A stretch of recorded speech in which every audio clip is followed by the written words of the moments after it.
All right. On 3, Stephen in New York. Thanks for calling and waiting. Oh. We're having a little phone trouble. Hello, Stephen? There you go, Stephen. You're on now. Hey, how you guys doing? Well, our phone box decided to act all wonky right here at the end, but go ahead. That must be the New York, cynical phones dealing with Texas phone lines. Anyway, so I'm going to school for social work, and well, thanks. I'm dealing with. Actually, I'm probably going to get into community-based. So I was wondering what you guys thought of, as being an atheist myself, an anti-theist actually, and dealing with the code of ethics and dealing with religious people who don't go along with the idea of social justice or viewing everyone as a dignified human being.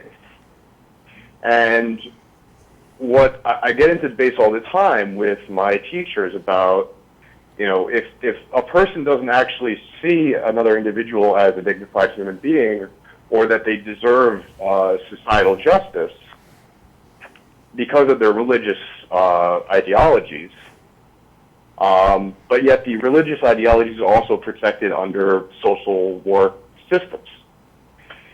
So I'm wondering how I work with that as an atheist and as an anti-theist. It may be that you just have to draw the line on what sorts of things you can do, right, and what sorts of things are appropriate given the role you're playing, right? It almost sounds to me like you want to sort of take on maybe something that's too big for you or too big for one individual. It seems like you're seeing a wrong and you're trying to make it right, but maybe that's not your job. Does that make sense? Well, as a social worker, I think that's my job as a person that's going into society and saying, well, these are the problems and this is what we have to do to fix them. So I'll tell you this. I don't think I'm remotely well informed enough to actually answer your question, but there are a couple of ACA members who are atheists who have a master's in social work, or at least degrees in social work. If you send an email to the tv@atheist-community.org list, I will be happy to forward it to them. I can't guarantee that they'll have time. Social workers are notoriously busy. But they would have, I guarantee you that at least Kim would have much better information for you than I'm ever going to have on this subject. Having no real expertise in the field, I will say that I'm very grateful to the people who go into social work and firefighting and all kinds of other things that benefit society and communities, and that it's often, just as it is in the military, very difficult to deal with people in situations where you seem to be surrounded by religiosity, right there embedded in the system, even if it's not supposed to be.